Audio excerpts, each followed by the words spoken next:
अगर आपको लाइफ में कभी ईरान की तरह अपने से एक बहुत बड़े और एक बहुत ताकतवर दुश्मन से लड़ना पड़े तो आप क्या करेंगे? हम ईरान से क्या सीख सकते हैं हमारी पर्सनल लाइफ में? और क्या हमें अपने से बड़े और ताकतवर दुश्मन से लड़ने की जरूरत पड़ेगी? जिंदगी में अपने से बड़े और ताकतवर दुश्मन से लड़ने की ही जरूरत पड़ती है। Imagine a court case with the government, imagine having a business rivalry with a big MNC जो आपसे बहुत बड़ा है, बहुत ताकतवर है, उसमें बहुत अच्छे लॉयर्स हैं, बहुत अच्छी मार्केटिंग टीम है, आपसे बहुत आगे है। Imagine competing in the UPSC exam with people who are smarter than you. Imagine an office rivalry. Imagine a boss. Imagine a cluster of people who don't like you. Imagine yourself in that situation and you realize कि ये life में शायद हो चुका होगा, शायद होगा, because life is not fair. और नॉर्मली हम अनफेयरनेस बोलते ही तब है जब और या हमारा ओपोनेंट हमसे बड़ा हो, ताकतवर हो। और ईरान के पास हमारे लिए एक मास्टर क्लास है। There is a master class for us to learn about conflict, about negotiation, about leverage, about what to do, what not to do. आप सेल्फ हेल्प बुक्स की बात करते हैं, you talk about the art of war, you talk about Machiavelli, you talk about Chanakya. This is the real art of war जो हमारे सामने play out हो रहा है। I am not passing moral judgement on who is right, who is wrong in this war. I am saying हमको क्या फर्क पड़ता है? How do we extract the best lessons from reality for our own sake, for our own personal lives, and these are the extracted distilled lessons from everything जो Iran ने किया है, जो हमको अपनी पर्सनल लाइफ में करना चाहिए ऐसी हर सिचुएशन में, जिस सिचुएशन में ईरान है। सबसे पहले आपके दुश्मन की कोई ना कोई वीकनेस होगी, उसका एक सेंटर ऑफ ग्रेविटी होगा। Find it and exploit it. This is what Iran has done. The fundamental weak point of the United States, they realized, was the Strait of Hormuz. छोटा सा 20-30 किलोमीटर लंबा एक चौक point है जो उनको पता था उनकी स्ट्रेंथ है। अमेरिका की ये वीकनेस है कि जैसे फ्यूल प्राइसेस बढ़ेंगे पूरी दुनिया में प्रेशर आना स्टार्ट हो जाएगा और रिवर्स प्रेशर अमेरिका पे भी लगेगा। उनको पता था कि अमेरिका एक डेमोक्रेसी है और ईरान एक डेमोक्रेसी नहीं है। उन्होंने इसको बहुत मास्टरफुली यूज करा। रिसेंटली आप देख रहे होंगे नो किंग्स प्रोटेस्ट हो रहे हैं अमेरिका में। ऑब्वियसली वो होंगे बिकॉज अमेरिकन जितना फ्रस्ट्रेट होंगे, जितने वहां पर तेल के दाम बढ़ेंगे, जितने वहां पर प्रेशर, डोमेस्टिक प्रेशर बढ़ेगी, उतना डोनाल्ड ट्रंप पे रिवर्स प्रेशर पड़ेगा। But there is no counter pressure like that on Iran. क्योंकि एक, ईरान डेमोक्रेसी नहीं है, दो, ईरान के लीडर्स ही नहीं है, और तीन, क्योंकि यूएस ने अटैक किया। ईरान की आवाम और ईरान की जनता एक्चुअली बहुत यूनाइटेड है because they feel like they are oppressed. When you oppress somebody it is the best way to bring them together. दूसरा, asymmetric warfare. Asymmetric warfare use करना चाहिए। इसका मतलब you should know how to weaken your opponent, you should know how to exploit your strength versus their weakness, such that अगर आप calculation करो तो calculation आपके फेवर में आए। You should fight only those areas, only those battles where you can win. इस case में of course missile math के हिसाब से ईरान ऑब्वियसली जीतता है। ईरान ऑब्वियसली जीतता है क्योंकि उनके एक शाहिद ड्रोन की कॉस्ट में और सामने वाली पार्टी के एक इंटरसेप्टर मिसाइल के कॉस्ट में कोई फर्क है ही नहीं। There is no comparison. इतना ज्यादा डिफरेंस है कॉस्ट में कि ऑब्वियसली ईरान जितनी मिसाइल फेंकता है, जितना इंटरसेप्ट करता है, जितना डैमेज करता है और जितना डैमेज पे खर्चा करता है, उसे कई ज्यादा डैमेज एग्जैक्ट कर लेता है। और ना कि सिर्फ वो ज्यादा डैमेज एग्जैक्ट कर लेता है कम खर्चे पे, वो जब अटैक करता है अपनी मिसाइल से तो उनकी डिफेंस की कॉस्ट भी बढ़ाता रहता है। And that is the way you weaken the opponent slowly but surely. This is also called as the porcupine strategy. अगर आपने porcupine देखा हो, you will realize that it is a very hard animal to kill. Obviously, porcupine से बड़े जानवर, ज्यादा ताकतवर predators होते हैं उसके आसपास, और but a porcupine is nobody's go-to menu. Why? तो मारना बहुत ज्यादा एक्सपेंसिव होता है। अगर कोई शेर या कोई प्रेडेटर पोर्क्यूपाइन को मारना चाहते हैं, क्विल्स और उसके जो नुकीले कांटे होते हैं, they have to go through that, and that leaves injuries, deep injuries in their bodies. That is exactly what Iran has also done. Obviously, Iran छोटा है, उसको पता है कि कन्वेंशनल वॉरफेयर में वो यूएस से नहीं जीत सकता, इसमें कोई डाउट नहीं है। उसको पता है कि इजराइल की इंटेलिजेंस से भी वो नहीं जीत सकता, बट उसने खुद को हराने की कीमत इतनी बढ़ा दी है कि उसको हराना बिल्कुल डिफरेंट हो गया, जिसकी वजह से the definition of victory has changed. How are they doing that? They are doing that by attacking American and Israeli allies in that region. Dubai, जिसका बीच में ऐसा कोई रूल नहीं है, वहां पर एक्सपर्ट्स रहते हैं, उस पर बार बार मिसाइल अटैक करके वो क्या करना चाहते हैं?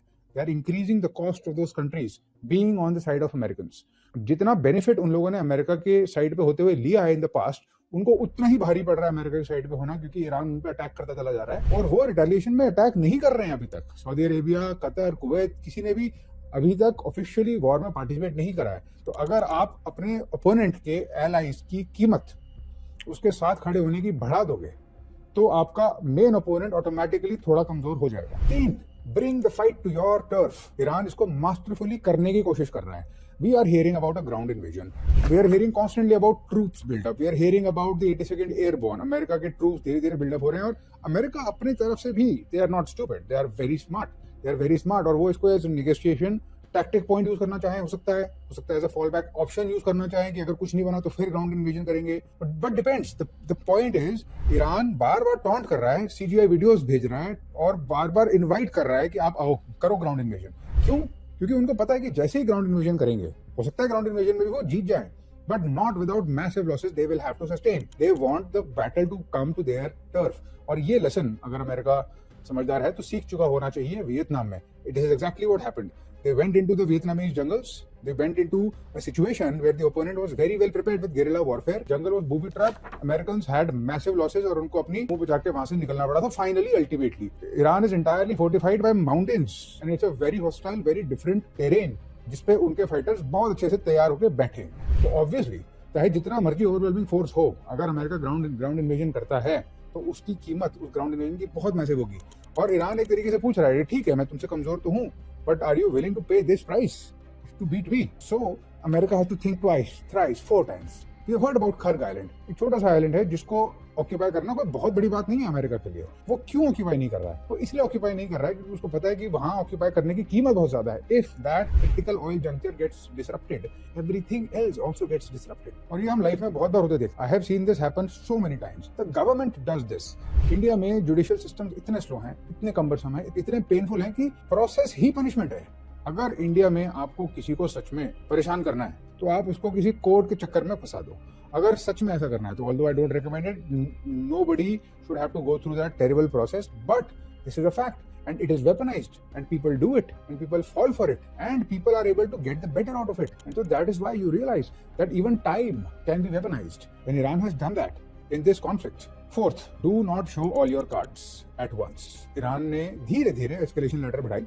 Even though they were badly hit in the beginning, they were decapitated, they had no leadership. एक sustained barrage of punishment वो देते चले गए. Of course they would be taking a lot more damage. Of course the other side has a stronger military. Of course there is no beating them in conventional warfare. Yes, they are the strongest military in the world, but Iran is able to deliver a certain punishment every now and then. कभी वो American $1 billion के radar फोड़ देते हैं, कभी वो उनके बहुत बड़े एवैक्स एयरक्राफ्ट कर देते हैं. But most interesting thing is उन्होंने धीरे धीरे अपनी एस्केलेशन के कार्ड्स डिस्प्ले करे. अब एक recent card that they have played is of course the Houthis. Houthis are a proxy of Iran, Shia dominated militia जो कि यमन को कंट्रोल करता है, जो कि दूसरा चोक पॉइंट है, which is Bab al Mandeb, which is in the Red Sea, which is on the other side of Saudi Arabia. They control that, and now they have been activated. Why have they been activated now? Why not from day one? Because they were waiting for the time when they will come for a negotiation to end the war. They will think that they have won, and when they bring troops, हमारी तरफ से हुतीज का counter pressure होगा. और अगर आप ground invasion करोगे तो हुतीज बाब अल मंदेब को बंद कर देंगे. That is sheer Machiavellian strategy and it is absolute survival. And that also goes to show कि अगर ईरान ने सारे अपने कार्ड्स अभी तक डिस्प्ले नहीं करे तो और क्या है उनके पास. May be they will threaten internet cables.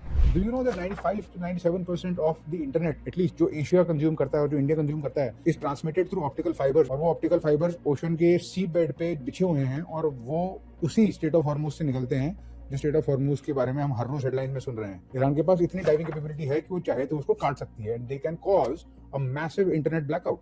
They can do that. Again if they do that, that is not a card जो उन्होंने अभी तक निकाला है और उनके पास वो है. बार बार ये बोलते रहते हैं कि अभी तो हमने पूरी अपनी मिसाइल्स निकाली ही नहीं है. We have taken out the best missiles yet. And again चाहे वो साइकोलॉजिकल वॉरफेयर कर रहे हो या उनके पास सच में ऐसी मिसाइल्स हो जो उन्होंने अभी तक नहीं निकाली है, वो इसी प्रिंसिपल को यूज कर रहे हैं. लाइफ में अगर आप ऐसी सिचुएशन में हो, चाहे वो एक कॉर्पोरेट सिचुएशन हो, चाहे वो एक राइवलरी हो, चाहे वो एक कॉन्फ्लिक्ट हो, चाहे वो एक अगली कोर्ट केस हो, चाहे वो एक अगली डाइवोर्स केस हो, I don't know. The fact of the matter is difficult situations do come, and when they come you must realise, do not go into the territory of your opponent जहां पर वो ज्यादा strong है. Invest all the energy you need to, all the energy you can to avoid that situation. Realise कौन से domain में आप strong हो. लीगल डोमेन में स्ट्रांग हो, नैरेटिव डोमेन में स्ट्रांग हो, पॉलिटिकल डोमेन में स्ट्रांग हो, फाइनेंशियल डोमेन में स्ट्रांग हो. उस डोमेन में लड़ाई को लाने की कोशिश करो at least. If you do that you will have an advantage. Fifth, narrative warfare. एक आउटकम होता है जिसमें एक्चुअली में कोई लड़ाई जीतता है और एक नैरेटिव होता है जिसमें लड़ाई का माहौल कोई जीतता है. ऑपरेशन सिंदूर में हमने देखा, obviously India beat the living crap out of Pakistan, but the narrative warfare was very much there. You realize the narrative warfare coming from Iran also, and it is strong narrative warfare. Narrative warfare में even victim diplomacy is leveraged. I'm not saying that they are not victims, but I'm saying that they are leveraging it. It's all very conscious. कुछ भी accidental नहीं है. Iran ने अभी recently American naval officers को war criminals कहा, उनके नाम रिलीज करे जिन्होंने वो मिसाइल फायर करी थी जिनकी वजह से वो एलिमेंट्री स्कूल में उन छोटी लड़कियों की डेथ हुई. उनके finance minister Araghchi United Nation में जाके एक स्पीच देते हैं where they call America genocidal, where they call them a nuclear bully. It's all narrative warfare. If you have seen any of those crazy CGI type animations जो propaganda machine से निकल रहे हैं, you realize it is narrative warfare. तो चाहे America conventional warfare में जीत रहा हो, narrative warfare में ईरान जीत रहा है. How do you win narrative warfare in the real world? You win it by tweet. You win it by penetrating into that group, that WhatsApp group where most people are, and by telling about your side of the story. You must have noticed it on LinkedIn. You will have heard or you will have seen कोई बहुत disgruntled इंसान कोई बहुत बड़ी company से निकलता है और एक इंसान एक लंबा चौड़ा पोस्ट लिखता है उसके बुरे एक्सपीरियंस के बारे में और उस पूरी कंपनी की रेपुटेशन की धज्जियां उड़ जाती हैं. This is narrative warfare. If not that, then what is? 6. अपने से बड़े ओपोनेंट को कभी भी अकेले नहीं लड़ना चाहिए. Fight with their proxies. Iran ने ये किया. हुतीज, हिजबुल्लाह, हमास, जितने प्रॉक्सीज वो खड़े कर सकते थे करे, और उन्होंने ये पीस टाइम में किया. उनको पता था कि एक दिन ऐसा होगा. So if you are in peace time and if you think that there is a fight which is coming into the future, अपने प्रॉक्सीज और अपने साथी तैयार करने स्टार्ट कर देने चाहिए before time. Doesn't matter where you are. If you think it is going to happen, and if you think it might happen, it is not a bad idea to have people who are standing with you, even if you have to invest in them. Realize that it is not just friendship that Iran has done with the Houthis or Hezbollah or Hamas. Iran must have funded them, must have shared with them, must have invested in them, must have wined them, dined them, all sorts of things to come to a point where जब actually में जरूरत पड़े, they are able to control those people. If you can invest, do it. 7. Never trust your opponent if you have been betrayed once. Life बहुत कम ऐसा मौका देगी कि आपसे बड़े ओपोनेंट ने आपको बिट्रे कर दिया और उसके बाद भी आप खड़े हो. अगर ऐसा है जैसा ईरान के साथ हुआ है तो कभी भी ट्रस्ट नहीं करना चाहिए, जो कि अब ईरान नहीं कर रहा है. Because we are seeing in this so called negotiation and so called talks that are exchanging, and some people claiming that the talks are going well while others are claiming that they're mediating. The fact of the matter is that Iran is not going to give in so easily. अब जब तक absolute assuredness नहीं होगी, वो एक भी इन अपने demands का कंसीड नहीं करेंगे. अब how does that apply to our life? आपने सुना होगा नॉन डिस्क्लोजर एग्रीमेंट्स होते हैं, NDAs. Why do you think there are NDAs? Bigger entities are normally smarter. Smaller entities are normally stupider. That is why they can get bullied. Legal instruments precisely इसी इस्तेमाल के लिए बनते हैं और हमको वो यूज करने चाहिए in the case of a betrayal. That is why you will notice that contracts are always drafted in a way that अगर betrayal हो तो जो powerful side है उसको ज़्यादा favor मिले. And that is the art of negotiation. At the beginning, when there is peace and when there has not been betrayal, you should anticipate a certain level of betrayal. I am not saying कि आप skeptical तरीके से हर किसी के साथ betrayal anticipate करो.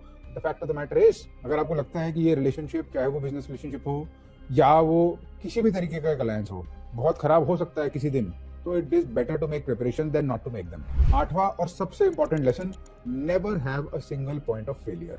Iran made very sure that this did not happen. उन्होंने ambiguity use करी, डिस्पर्सल यूज करा अपने न्यूक्लियर प्रोग्राम को बढ़ाने में. अभी तक हमको नहीं पता है कि वो न्यूक्लियर वेपन बनाना चाहते थे या नहीं बनाना चाहते थे. We don't know. The fact that we don't know means that they might have been successful at this. Number 1. Number 2, उनका न्यूक्लियर मटेरियल चाहे वो जिस भी पर्पस के लिए हो अभी भी कहीं ना कहीं छुपा हुआ है. Everybody knows that there are more than 400 kilograms of enriched uranium somewhere that is not easy to find. Of course, they distributed it. But not only that, the same thing they did with their leadership. They had been waiting. They realized that the Americans will strike one day, Israel will strike one day. That day did come. और जैसे उन्होंने अपनी preparation करी हुई थी, exactly that's what happened. Even when the leaders were cut, उसके leader के नीचे 3 लोग कौन कमांड लेंगे? That had already been established. The IRGC, the Iranian Guard, already had a structure जिसमें उनके पास 31 कमांडर्स थे और वो मोसेक वॉरफेयर मोड में जाके ऑटोनोमसली ऑपरेट कर पाते हैं. which is why they are so hard to kill, which is why they are also so hard to find, which is why they are so hard to negotiate with. Not having a single point of failure in normal cases हमारी life में, a single point of failure is what? Most of the times finances. अगर आपका एक revenue stream है और आप उस एक रेवेन्यू स्ट्रीम पे डिपेंडेंट हो, you have a single point of failure. You should diversify your portfolio, you should diversify your options. वही डाइवर्सिफिकेशन आपको उसी जॉब इंटरव्यू की नेगोशिएशंस में, उस जॉब सर्च में, आपके कॉन्वर्सेशन में, even other things, getting your foot into the door of places where you want to be, वही चीज लेवरेज में कन्वर्ट होती है. So you should not have a single point of failure ever. At the end of the day, the single biggest point of failure in our lifes is health. तो अगर आप अपनी health को जेपडाइज करते हो तो उससे बड़ी बेवकूफी नहीं हो सकती, strategically speaking, because without it you are nothing. In any case there is randomness. और एक दिन अगर मेरा बोले ईरान के साथ सुप्रीम लीडर को और उनके टॉप की लीडरशिप को एकदम से खत्म कर दिया जा सकता, ये तो मैन मेड चीज है. कैटास्ट्रोफी और नेचर की फ्यूरी तो एपिक फ्यूरी से बहुत ज्यादा है ना. So if that can happen to us, then who are we not to take precautions? Who are we not to be a little bit cautious? Who are we not to be a little bit Machiavelli, if you want to call it that? By all means then in that case, अगर ये हमारे odds हैं और ये reality है और इस दुनिया के फोर्सेस इतने स्ट्रांग हैं और हम छोटे हैं, तो अगर ये चीज हमारे काम नहीं आएगी तो क्या काम आएगी? I hope that this has been useful for you, beneficial for you, even though it might have been little bit hard for you to swallow. I keep doing videos like this, और अगर आपको ये video अच्छा लगा तो share it with somebody who needs it. Like the video, comment on the video, let me know about your thoughts. आप किस तरीके की और वीडियो चाहेंगे कि मैं बनाऊं, और चैनल को अगर आपने सब्सक्राइब नहीं कराया तो सब्सक्राइब कीजिए. I will see you on the other side. Thank you.